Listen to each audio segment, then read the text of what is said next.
Sebelum lanjut nonton video ini, jangan lupa tekan tombol subscribe, nyalain loncengnya, like, dan share ke teman-teman kalian.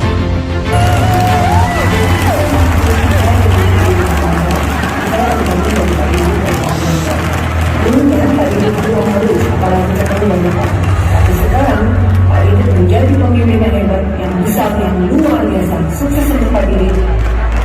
Assalamualaikum warahmatullahi wabarakatuh. Saya Khairul, saya menjadi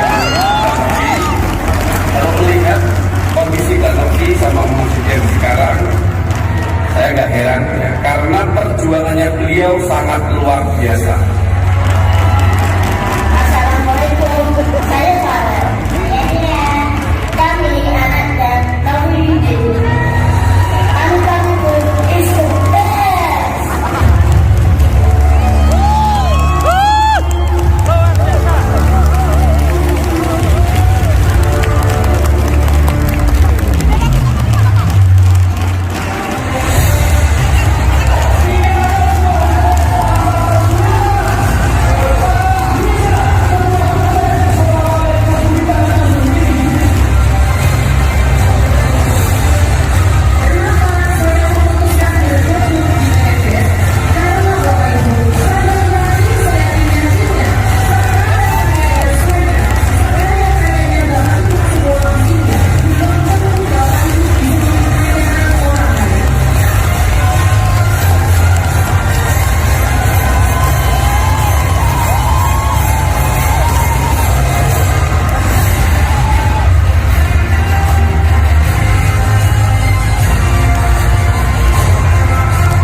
Hadiah, tetap semangat, tetap bahagia. Assalamualaikum warahmatullahi wabarakatuh.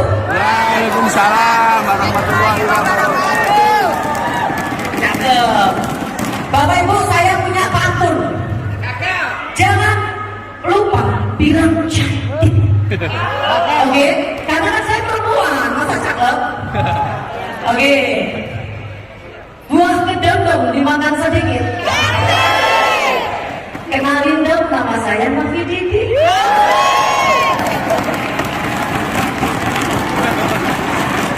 Alhamdulillah, Bapak Ibu, saya adalah anak pertama dari 3 bersaudara yang terlahir dari rahim seorang ibu yang sangat sederhana. Saking sederhananya, sampai-sampai impian saya juga ikut sederhana, yaitu saya hanya ingin punya suami yang berdasi saja. Karena di desa saya, laki-laki yang berdasi kayak gimana gitu, keren banget. Dan pasti kalau laki-laki berdasi itu mapan, kaya, dan akan bisa membahagiakan saya. Contohnya, yang di depan-depan ini berdasi semua loh Bapak Ibu. Ini ada semua nih. Oh, jangan main-main. Sampai-sampai dulu ya, saya kalau lihat laki-laki yang berdasi, setiap kali berangkat kerja, lihat laki-laki berdasi, saya selalu jomblo. gini, mudah-mudahan suami saya nanti berdasi Allah. Sangat simpel. Alhamdulillahnya Allah mempertemukan saya sama laki-laki yang baik, postur tubuhnya tinggi, coba ganteng. Biasa mulut saya saking gantengnya suami saya sampai seperti ini. Dan juga orangnya sangat supel. Dan yang pasti berdasi juga dong. Yang pasti berdasi juga. Nggak lama dari itu kita pun menikah, Bapak Ibu. Dan ternyata lagi suami saya ini anaknya pejabat dari Surabaya. Anaknya orang kaya ternyata. Suami saya ini. Setelah menikah kita pun juga menjalani rutinitas yang ada. Saya sebagai ibu rumah tangga, suami saya sebagai owner di salah satu koperasi yang ada di Surabaya dan owner di 2 penginapan yang ada di Surabaya. Hidup kita damai, Bapak Ibu, gak pernah susah, gak pernah mikir utang, karena memang kita gak pernah berhutang. Apalagi suami saya selalu menuruti apa yang saya minta, apa yang saya mau. Setiap kalau saya lihat sepatu yang branded, merek-merek Coach, saya hanya lihat gini aja, kata suami saya gini, Mami mau, ayo beli. Habis itu saya lihat sepatu, terus lihat baju yang merek-merek branded, hanya lihat aja, belum ngomong. Kata suami saya, Mami mau, ayo beli. Habis itu saya tes suami saya, coba sih nanti aku mau ngelirik berlian, beliin nggak? Di toko berlian saya gini di meja. Mami mau katanya, mau, ayo beli. Cerita saya ini sampai viral di kalangan teman-teman saya sama teman-teman suami saya, viral Pak Bu. Pokoknya kita hidup kecukupan, nggak pernah susah. Saking viralnya, suatu malam hari ada teman dari suami saya datang ke rumah, menawarkan bisnis yang sangat menggiurkan, di mana kita investasi 100 juta dapat 5 juta per bulan, gak usah ngapa-ngapain, gak usah kerja katanya. Nama orangnya siapa? Dari situlah suami saya langsung berinvestasi 700 juta tanpa berpikir panjang. Karena di pikiran suami saya, kalau 100 juta setiap bulan dapat 5 juta, berarti 700 jutanya dapat 35 juta. Cukup untuk membiayai istri senang-senang katanya. 3 bulan bagi hasil lancar, Bapak Ibu. Akhirnya suami saya memboyong semua nasabah-nasabah di koperasinya untuk ikutan trading juga. Dan juga suami saya menggalang dana ke teman-temannya hingga terkumpul 2 miliar yang ditradingkan juga. Teman-teman saya senang semua, gak ada yang gak senang. Orang gak ngapa-ngapain, gak kerja, setiap bulan dapat 5 juta. Dari situlah Bapak Ibu, saya dan suami saya berani berhutang. Dari situlah suami saya kredit mobil Yaris keluaran terbaru tipe tertinggi untuk saya pergi ke pasar. Dan suami saya juga kredit mobil Xenia tipe tertinggi untuk operasional kantor. Karena dalam pikiran suami saya, setiap bulan yang bayar cicilan mobil ini adalah hasil dari trading itu. Tapi Bapak Ibu, fata morgana itu hanya bertahan 8 bulan saja. Tiba-tiba owner dari si trading ini dipenjara. Bagi hasil di stok. Setiap hari rumah saya ramai dengan teman-teman dan nasabah yang meminta pertanggungjawaban kami untuk mengembalikan uang tersebut, Bapak Ibu. Di situ Allah menurunkan cobaan bertubi-tubi kepada si pelaku judi trading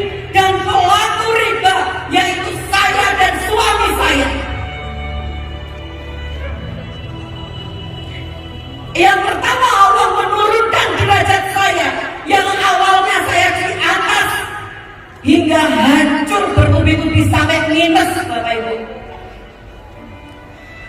Dari rumah mewah, saya sama suami saya pergi ke kontrakan dengan membawa uang hanya 1 juta saja. Waktu itu saya dan suami saya bingung, uang 1 juta ini mau dibuat apa?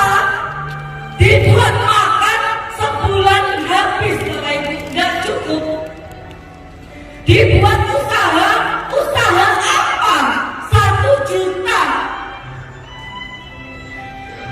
Dan berbarengan itu, adik bungsu saya, Mbak Lina, menelpon saya, bilang, Mbak, Ibu masuk rumah sakit, stroke, lumpuh, dan juga rumahnya Ibu disita bank karena 7 bulan tidak bisa bayar cicilan. Rasanya hancur, Bapak Ibu. Dengan kondisi seperti itu, saya boyong ibu saya dari desa ke kontrakan saya untuk saya rawat. Suami saya setelah melihat kondisi ibu saya separah itu, saya teringat sekali suami saya bilang, Min, mulai besok aku rela makan sehari sekali, asalkan ibu bisa minum obat setiap hari. Dan mulai besok aku akan cari kerjaan di pasar, jadi kuli panggul juga nggak apa-apa, asalkan anak-anak kita tetap bisa sekolah dan makan tiap hari. Mendengar itu gak tega, Bapak Ibu saya. Andaikan waktu itu suami saya cerita ke orang tuanya, selesai sudah masalah kami, gak ada lagi penderitaan. Tapi suami saya gak enak sama saudara-saudaranya, takut dikira jadi penalu, Bapak Ibu, takut membebani orang tua, takut tidak ada kepercayaan lagi dari orang tua. Akhirnya dari situ, Bapak Ibu, uang 1 juta itu saya buat jualan kue singkong,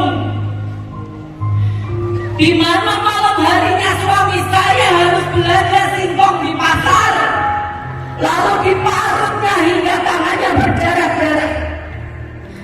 Setelah itu saya masak, subuhnya suami saya keliling dari pasar ke pasar untuk menitipkan kue singkong itu. Kami sudah bekerja banting tulang dari malam ketemu malam, tapi itu pun tidak cukup untuk membiayai hidup kami. Jangankan buat bayar hutang, Bapak Ibu, buat makan saja susah. Melihat kondisi saya seperti itu, adik bungsu saya, Mbak Lina, memutuskan untuk resign dari kerjaannya. Kata Mbak Lina, bantu Mas Didit, Mbak, biar aku yang jaga ibu sama anak-anaknya Mbak Novi, aku yang merawat ibu. Waktu itu adik saya yang pertama nggak bisa resign, Bapak Ibu. Mas Khairul baru aja diterima kerja di perusahaan swasta. Dari situ suami saya menambah lagi profesinya sebagai supir antar jemput karyawan, yang dimana dia harus membagi waktunya. Malam dia belanja singkong di pasar, di parutnya saya yang masak. Paginya, subuhnya dia keliling dari pasar ke pasar menitipkan kue singkong itu. Pagi dia bekerja menjadi supir sampai malam. Itu terus menerus dilakukan sama suami saya. Itu pun masih belum cukup, Bapak Ibu. Yang paling teringat dalam pikiran saya, Bapak Ibu, waktu malam hari adik bungsu saya bilang, Mbak, obatnya Ibu habis, hanya cukup buat besok pagi. Di situ menyusul anak saya, Farel namanya, bilang, "Mami, Farel udah lama sekali gak makan ayam. Farel sama Dede pengen makan ayam. Beli ya Mi besok?" Saya bilang iya. Paginya saya pergi ke pasar Bapak Ibu, hanya bawa uang 4.000 saja. Saya beli tempe, sampai rumah saya tumbuk tempe itu menjadi nugget. Saya suapkan ke anak saya satu persatu. Kata anak saya bilang, "Enak Mi ayamnya." Tiap hari Farel sama Dede makannya hanya tahu sama tempe. Baru kali ini Farel makan ayam lagi katanya Bapak Ibu. Hanya ayam saya gak bisa belikan. Mendengar dari itu, ibu saya bilang, "Ibu gak usah dibeliin obat. Maaf ya, ibu sudah ngerepotin kalian.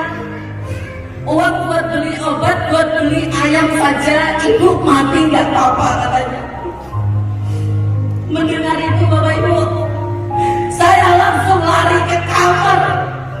Saya berdoa, "Ya Allah, bantu saya, bantu saya. Saya ingin memerangi riba. Saya ingin membantu suami saya. Saya ingin menyembuhkan ibu saya. Dan saya ingin jadi kebanggaan anak-anak saya. Bantu saya. Saya taubat ya Allah. Tidak ada judi trading lagi. Tidak ada riba lagi. Bantu saya."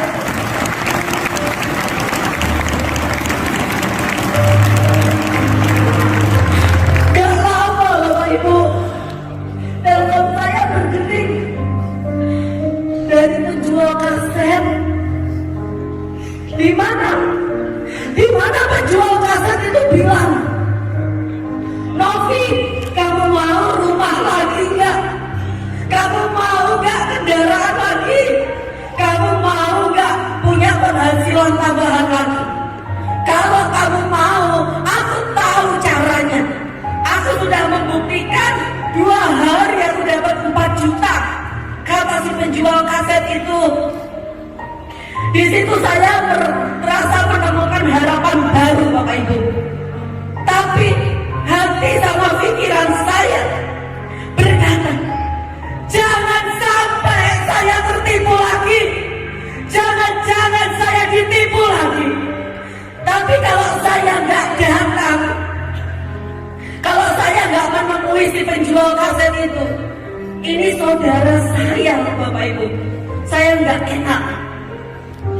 Akhirnya saya minta tolong ke suami saya untuk libur sehari Bapak Ibu, untuk ngantarkan saya ketemu si penjual kaset di McD jam 9 pagi. Saya datang tepat waktu dengan membawa uang 100.000, itu pun hasil minjem teman saya. Di McD saya beli minuman hanya 1, saya minum berdua sama suami saya.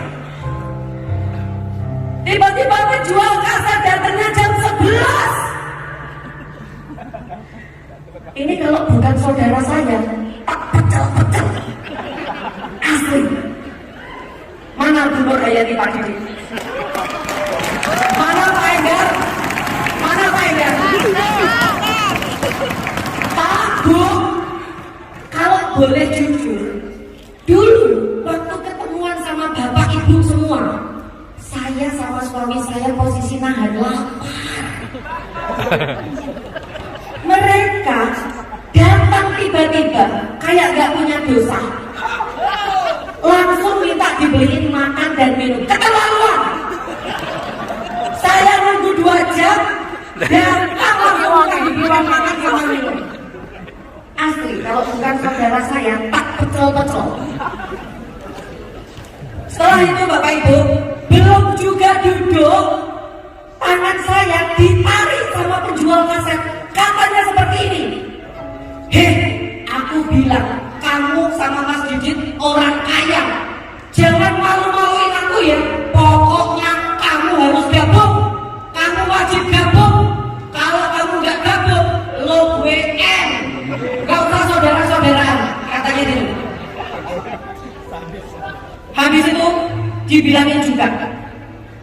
nanti kalau dijelaskan gak usah banyak pertanyaan, pokoknya gabung.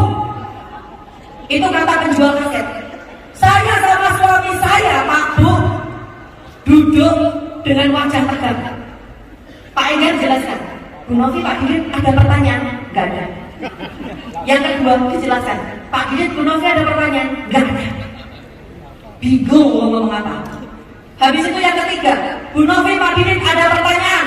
Suami saya nyeletuk, ada Pak. Bapak join paket apa? Katanya 62 juta paket priority. Suami saya bilang, ada nggak di atas priority? Kalau ada saya gabung yang di atas priority katanya. Sayangnya nggak ada. Paling besar, paling tinggi priority Pak Didit 62 juta. Pak Didit jangan Pak Dewi katanya. Ya sudah Pak, saya ikut paket priority, nanti uangnya saya transfer. Sampai rumah Pak Bu, pikiran cemot, hati bingung. Uang 62 juta dari mana Pi? Orang dibuat makan saja susah, motor butut kita. Kalau seumpama dijual 10 juta nggak laku. Saya bilang gitu. Tapi suami saya mempunyai keyakinan yang sangat besar Pak, kalau bisnis ini akan membawa perubahan yang dahsyat di hidup saya.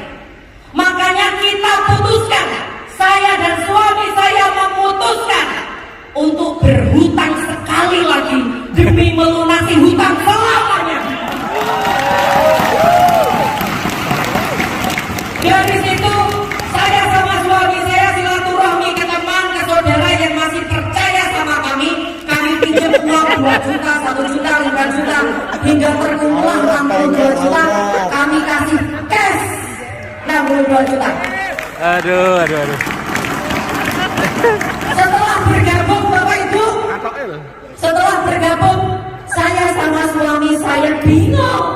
Ini mau ngapain? Ini kerjanya bagaimana? Akhirnya kami pun pergi ke teman kami, menawarkan bisnis ini. Kata teman kami seperti ini, gak usah bisnis gitu-gituan, bisnis yang real aja. Kamu kalau bisnis kayak gini nanti tambah melarat katanya. Rauros bodoh amat. Habis itu saya pergi ke saudara saya. Saya tawari bisnis ini. Kata saudara saya gini, Mbak Novi sama Mas Didit join dulu aja. Nanti kalau udah sukses, baru saya join. Saya buktikan. Habis itu saya pergi lagi, bertemu orang penjual cilok Pak, penjual cilok sama Gojek. Saya tawari, bilangnya gini, saya nggak suka bisnis cari-cari orang. Saya sukanya bisnis yang pasti-pasti. Sekarang kerja langsung dapat uang. Katanya, rauros bodoh amat. Hidup saya yang tahu, bukan mereka.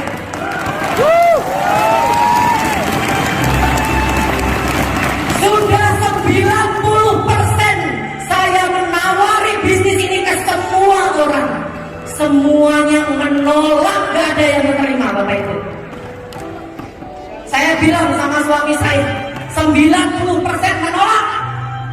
Kata suami saya, itu baru 90%, masih ada 10%. Saya yakin 10% ini akan mengantarkan hidup kita jauh lebih dahsyat. Akhirnya Bapak Ibu, di saat saya seperti itu, ada broadcast di grup WA. Di situ bilang ada seminar, pembicaranya Ibu Polwan, di mana 4 bulan dapat 7 mobil. Saya langsung datang sama suami saya ke seminar tersebut yang dibawakan Ibu Polwan ajaib. Melihat seminarnya Bapak Ibu, kami nyesel banget. Seminar sedahsyat itu kami hanya datang 2 orang. Di akhir acara kami pun tanya ke Bu Polwan, Bu Polwan, ada nggak acara seperti ini lagi? Katanya ada Bu Novi. Minggu depan acara di sini, pembicaranya pengusaha dari Jogja, Pak Aden Haris. Mendengar itu Bapak Ibu,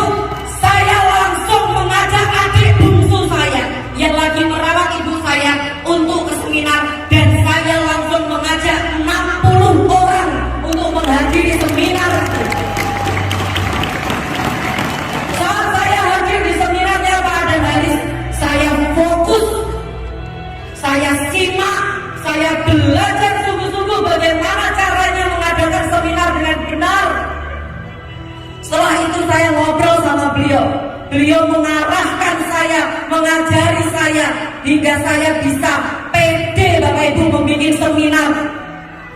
Besoknya saya langsung gaspol bikin seminar di Surabaya, Sidoarjo, Gresik, Surabaya, Sidoarjo, Gresik, itu terus Bapak Ibu. Dengan berbagi shift dengan adik saya, karena kami harus bergantian merawat ibu di rumah, gak ada yang bantu. Dengan keterbatasan waktu yang kami punya, dengan keterbatasan uang yang ada pada kami, alhamdulillah Bapak Ibu, dengan hitungan bulan saja saya bisa membeli mobil Innova cash tanpa DP, tanpa cicilan. Dan di situ saya bisa membayar hutang saya sedikit demi sedikit. Bukan hanya itu, ibu saya berangsur sembuh, adik bungsu saya pun bisa membeli mobil impiannya, dan juga bisa mengadakan resepsi pernikahan yang spektakuler di hotel berbintang tanpa meminta bantuan kakak-kakaknya.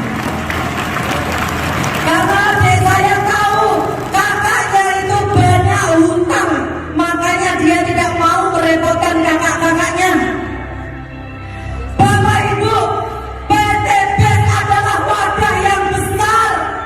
PT BES adalah tempat di mana Bapak Ibu bisa mewujudkan impian Bapak Ibu dengan cepat.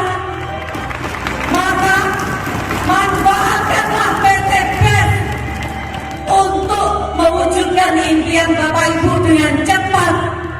Jangan sia-siakan waktu, karena waktu adalah usia, di mana usia tidak ada yang tahu kapan berakhirnya Bapak Ibu. Setelah beberapa bulan, tibalah adik saya melahirkan. Di saat itu adik saya telepon saya 1 jam sebelum melahirkan. Mbak, di mana? Di jalan deh, habis ini mau ke tempatnya sampean. Mbak, aku mau melahirkan. Doakan lancar ya. Titip anakku. Belikan perlengkapan bayi buat anakku. Dengan wajah senang saya pergi ke perlengkapan bayi sama suami saya. Setelah itu saya bergegas menuju rumah sakit. Di pertengahan jalan, adik saya yang pertama, Mas Khairul, telepon. Mbak Novi di mana? Di jalan. Mbak, Delina meninggal. Meninggal deh? Iya, Delina meninggal. Mbak Novi cepat kesini. Hancur Bapak Ibu, hati saya hancur. Dia yang membantu saya merawat ibu saya sama anak saya. Saya pergi ke rumah sakit sambil menggendong keponakan saya yang belum sempat dilihat sama ibunya, belum sempat digendong, bahkan disusui.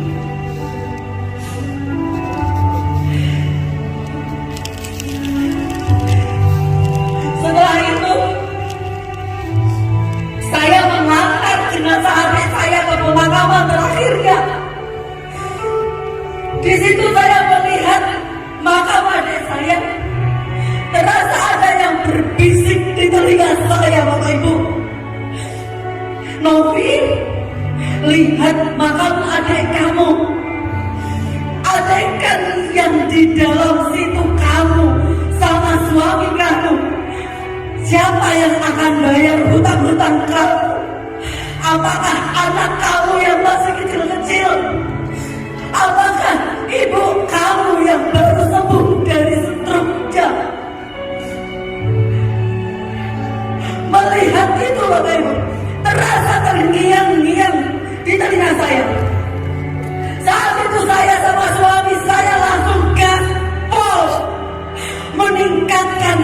frekuensi seminar saya di setiap kota, Bapak Ibu. Saya meningkatkan seminar saya hingga anak saya tanya, "Mami kerja cari apa?" Kata anak saya, "Mami kerja untuk kakak sama adik." Kata anak saya, "Kakak gak mau uang, kakak mau mobil kayak punya Yangkong nih, yang atapnya bisa dibuka. Nanti beli 2 ya Mi, 1 buat kakak, 1 buat adik," katanya. Saya bilang, "Doakan Mami sama Papi, sebentar lagi Mami akan bisa mewujudkan itu." Saya tingkatkan frekuensi saya, seminar di kota-kota, Bapak Ibu. Alhamdulillah, PT PES mewujudkannya. Saya bisa beli mobil DFSK Glory warna putih dan Pajero Sport warna hitam sesuai impian anak saya. Di situ anak saya bilang, "Mi, ayo ke rumah Yangkong yuk. Kita tunjukkan sekarang kakak gak naik motor lagi. Sekarang kakak sudah punya mobil bagus kayak punya Yangkong." Akhirnya kami pun pergi ke rumah bapak mertua saya, Bapak Ibu, sambil membawa BPKB DFSK Glory dan Pajero Sport Cash, Bapak Ibu. 2 BPKB kami bawa dengan lantaran ingin menunjukkan ke orang tua kami yang selama ini kami belum sempat membuat bangga. Sampai rumah bapak mertua saya, apa yang terjadi, Bapak Ibu? Allah berkehendak lain. Bapak mertua saya pun juga meninggal karena sakit. Di situ Bapak melihat makam bapak saya, terasa ada bisikan dari bapak saya, "Novi, bapak pergi ya, nitip ibu ya, bahagiakan ibu, jaga ibu, bikin bangga ibu, kamu harus bersatu sama Mas Didit, jangan bikin ibu menangis," katanya. Dari situ, Bapak Ibu, saya sama suami saya bangkit lagi untuk meningkatkan seminar pelatihan pembinaan, seminar pelatihan pembinaan. Dan alhamdulillah, wasilah dari PT PES, Bapak Ibu, saya Novi Didit bisa punya 18 motor cash, 6 mobil cash, 2 Pajero cash, dan 1 rumah cash, Bapak Ibu.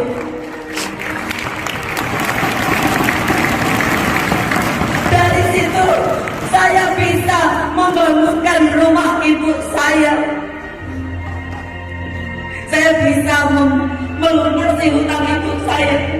Sebelumnya saya ucapkan terima kasih yang tak terhingga kepada Pak Febrian atau selaku owner yang membuat program sedahsyat ini, Bapak Ibu. Saya ucapkan terima kasih juga kepada PT PES yang sudah menjadi wadah besar buat saya. Saya ucapkan juga terima kasih banyak kepada Bapak Haris, kepada Ibu Akaperi yang sudah mementori saya hingga saya bisa berdiri di sini. Saya ucapkan terima kasih kepada Bu Nur Hayati Pak Didi yang sudah mengenalkan bisnis ini. Dan terima kasih juga kepada leader-leader yang tidak bisa saya sebut satu persatu. Bapak Ibu, PT PES adalah wadah yang besar. Saya adalah salah satu bukti di mana PT PES bisa diwariskan. Walaupun adik kandung saya, adik bungsu saya sudah meninggal, Bapak Ibu, tetapi ID-nya di PT PES masih masih tetap hidup. Ini orang mati bisa menghidupi yang hidup. Jangan sampai yang hidup tidak bisa menghidupi yang hidup.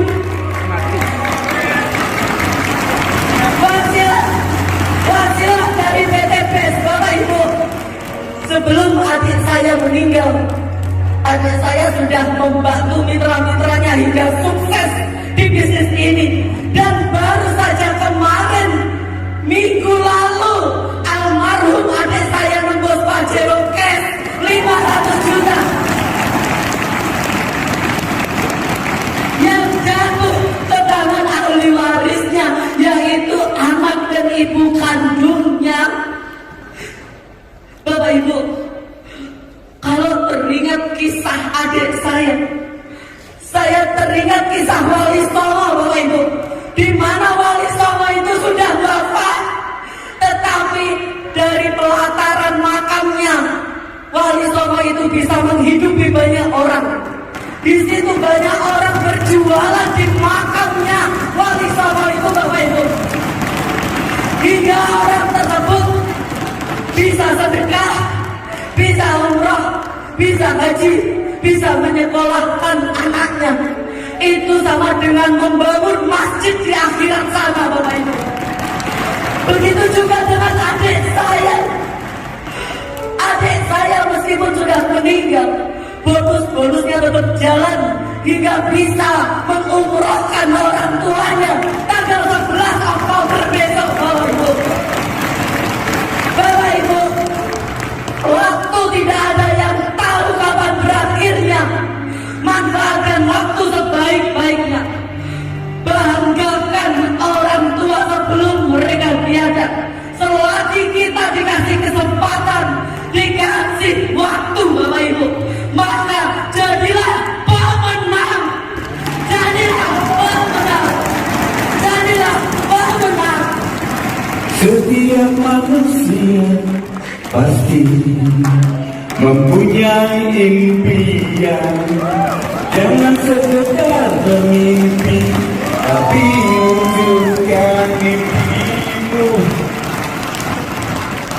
Di sini kita bergandengan dan berjuang bersama untuk wujudkan mimpi yang menjadi kenyataan.